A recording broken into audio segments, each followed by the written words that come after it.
Uyimizda remonti zo'r ekan-a.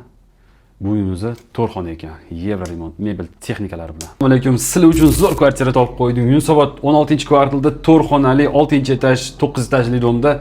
Hop, metro Turkiston 3 baqaloq har tomonlama udobniy ekan. Kvadraturasiga esa 100 kvadrat, narxiga esa 100. Mana obzorimizni boshlaymiz. Chap qo'limizni sanuzel hisoblanadi. Keling, mana bu yoqda kuxnyasi. Mana balkonimizga mana yasab qo'yishgan stroyli shkopli, xolodilniklarni qo'yib qo'yishgan. Mana chap qo'limizda kuxnyamiz. Kuxnyamiz ham juda chiroyli qilib qo'yilgan ekan. Keling, mana bu yoqda televizor har tomonlama hamma narsa qo'yapti. Mana bu yoq zalimiz. O'zbeklar zalni yaxshi ko'rishadi, mehmon do'stlik, mehmon kutishni yaxshi ko'rishadi. Mana ko'ryapsizlarmi, zalimiz juda chiroyli.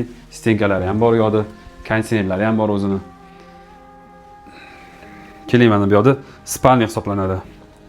Spalnidan oldin menimki stenkani qo'yib qo'yishibdi. Mana bu sanuzel. Dushovoy shundoq bemalol ikkita sanuzel ekan. Katta oilalarga zo'r ekan. Mana bu yog'imiz detskiy. Xohlasangiz spalni qilib qo'yasiz o'zingiz uchun. Mana bitta xonamizda yana. Bu yoqni detskiy qilib qo'ysangiz bo'ladi. O'zingizga qanaqa udobniy bo'lsa, shunaqa qilib oling mana. Keling, mana bu yoqda katta spalni родительский. Juda chiroyli qilib qo'yishibdi. Prixoshkalari katta, juda keng ekan uyimizni. Shu uyimizga kelsa, narximizni qiziqqan bo'lsa, opsiya nomini